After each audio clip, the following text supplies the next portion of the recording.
The explosion in Lebanon's capital Beirut killed 100 and more than 7,000 people injured.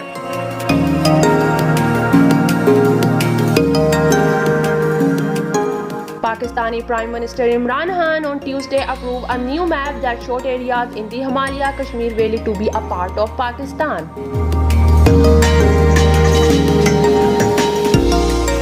Interpol warns of alarming cybercrime rate during a pandemic.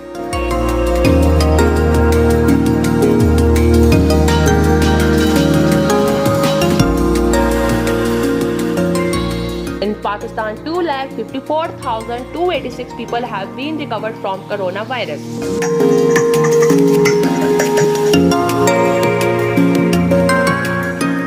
The government of Saudi Arabia has opened its border with the UAE, Kuwait and Bahrain after a 4-month closure.